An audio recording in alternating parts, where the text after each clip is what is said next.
Itu tuh nongol nongol.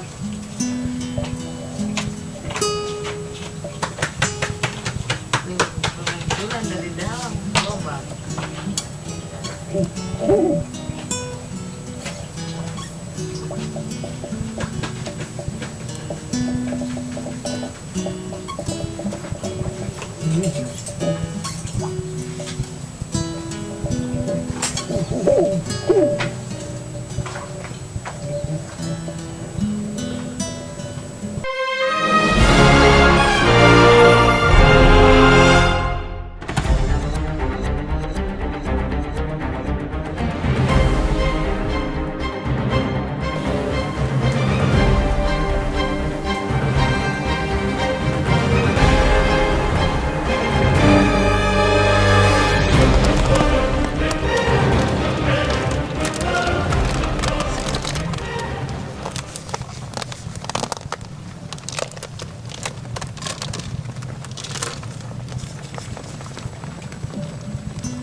Awalnya dia bikin sarang dulu. Iya. Terus gimana dia bisa jadi kerotonya itu seperti apa prosesnya? Jadi keroto. Jadi dari awal bikin sarang, dia banyak koloninya nanti bertelur kecil-kecil kayak gini. Tombe yang ini nih, tombe yang ini, terus Ntar membesar dia itu. membesar sampai dia jadi pupa gitu kan, jadi keroto gitu kan. Itu butuh proses waktunya berapa lama? 28 hari tuh. Iya, kalau untuk layak panen sekitar 22 hari, 25 hari, 28 itu jadi semut udah. 25 hari udah siap panen ya? Iya.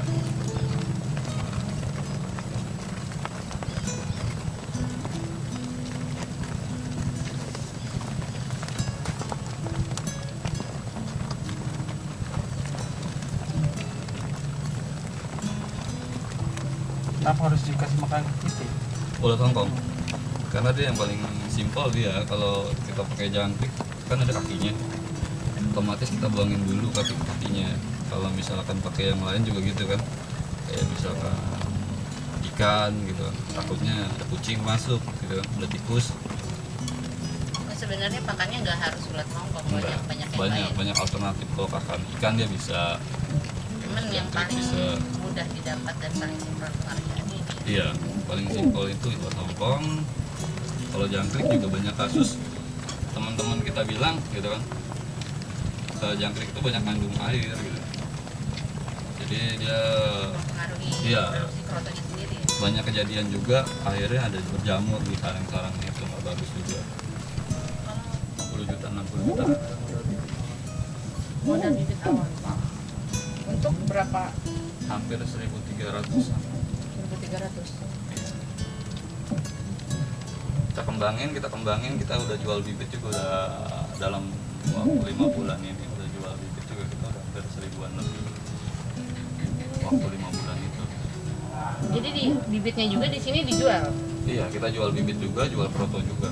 Oh, jadi nggak cuma fokus di kerotonya Iya, aja. makanya kita ada pelatihan, ada ini, kita jual bibit juga, jual proto juga gitu. Latihannya sendiri gratis di sini. Pelatihan gratis. Pelatihan sebenarnya simpel sih. Kita sharing-sharing aja pengetahuan tentang rangrang. Terus kalau misalnya dia mau praktek, gitu, kita kasih tahu. Ah, Kita kasih tahu prakteknya gitu. Cara panen, cara pengembangan, gitu. Ada.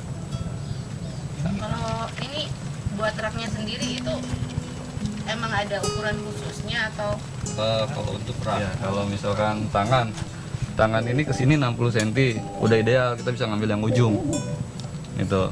Jarak ini juga dari sini ke sini 40 cm itu udah jarak ideal. Jarak ideal dalam artian baju kita ini nggak ke bawah. Kalau ke bawah kan semutnya masuk gitu. Jadi ya ini ke belakang 60 cm, ini 40 cm jarak antara ini. Kalau untuk tinggi tergantung yang mau piara gitu kan.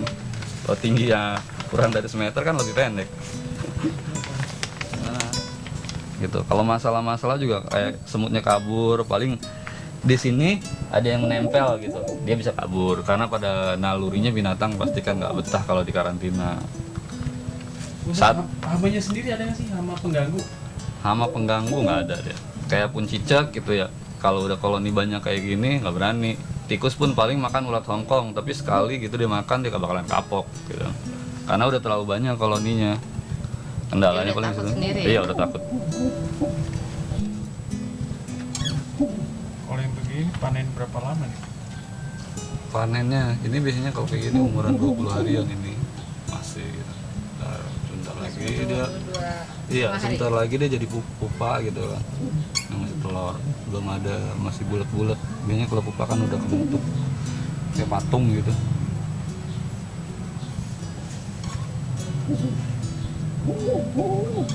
Pas ini berarti harus jam 11 sampai di atas Iya, jam 11 malam. Malam. Kalau kita mau lihat panen malam.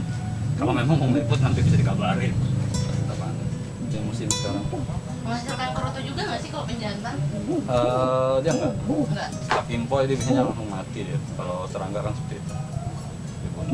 Pokoknya dia berbarengan dengan ratu siap, jadi impoi lagi dengan dia gitu kan, terus dia mati biasanya kayak gitu. Nah, dia membuahi selama setahun. Nanti setahun itu habis spermanya baru keluar pejantan lagi gitu kan. Kayak gitu siklusnya dia. Proses pengambilan api. Iya.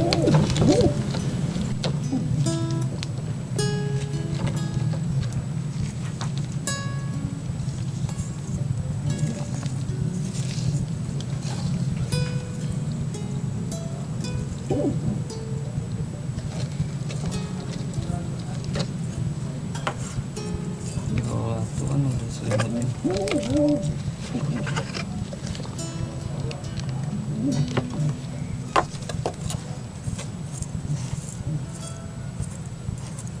Nah, ini tuan.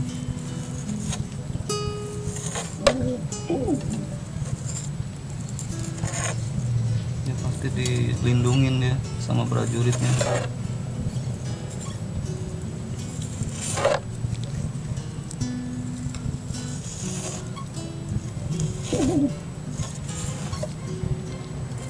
Kita singkirin juga dia pasti datang lagi. Makanya kemarin untuk foto itu kita bersihin lama. Iya, suara kayak gini dia. Jam 12 nggak?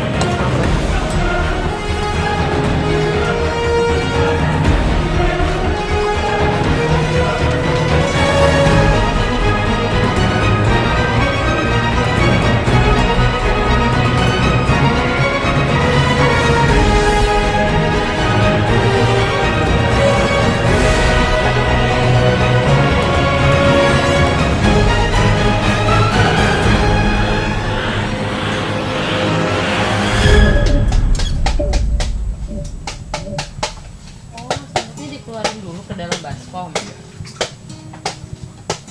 Terus baru diambil ya.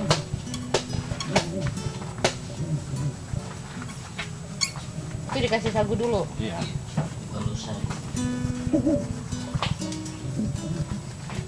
Iya, jadi kalau peternak lain mungkin dirusak ya. Kalau kita tidak, di sini aja cukup dibolongin tengahnya, lalu diambil sedikit begini, lalu dikupur dan tidak merusak telur yang bahan baru. Iya.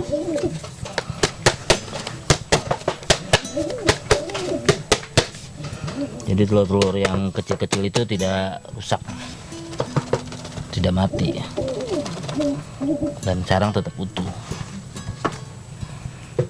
Kebanyakan peternak lain itu dirusak sarang semua. Mungkin dari pelatihannya kali. Iya. Taruh gini, tempel-tempel sedikit ya. Asal dia nempel aja ya. Mm. Ini nggak perlu pakai sarung tangan. Kalau saya ini biasa. Nah, itu tuh yang keren. Jadi pertanyaan juga. Ini kan yang lain perlu pakai. Yang lain gak kuat. Begitu diangkat dia nempel semua. Iya.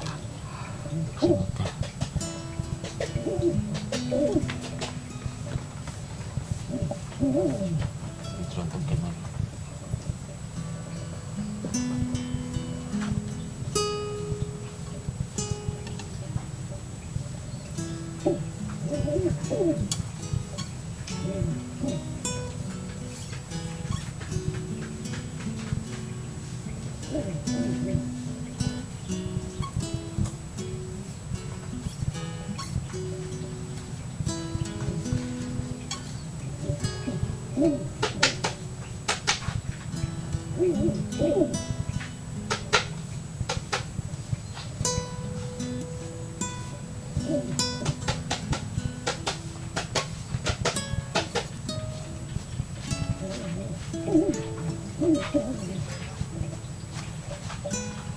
di bawah ikan ini apa sih?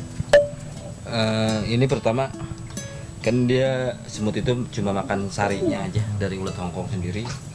Kemudian ketika sarinya sudah habis biasanya dibuang ke bawah, kan jadi kotoran, dan itu bisa buat jembatan buat mereka nantinya kalau tidak ini bersih nama ikan gitu.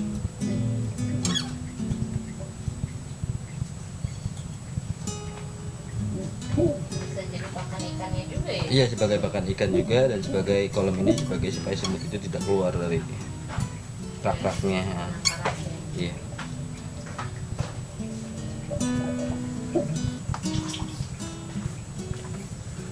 Lumayan butuh waktu ya Pak ya buat ngebersihin kerodongnya sendiri dari Iya. semutnya itu. Iya. Karena harus dipisahin satu-satu ya. Ini sekali panen bisa dapat berapa banyak Pak? Tergantung kadang sih permintaan ya. Kalau misalnya permintaan tidak, tapi kan sampai kalau kita ini sih bisa sampai 5 kilo sampai 10 kilo. 5 sampai 10 kilo.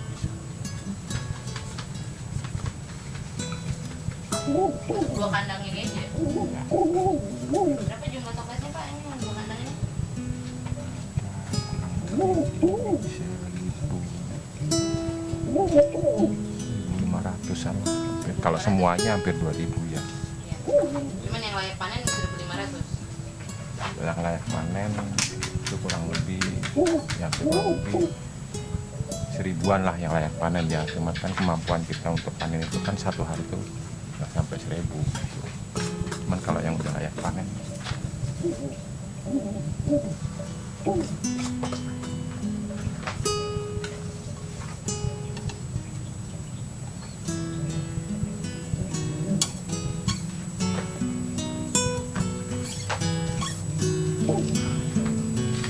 Gigit ya yang tadi ngamuk.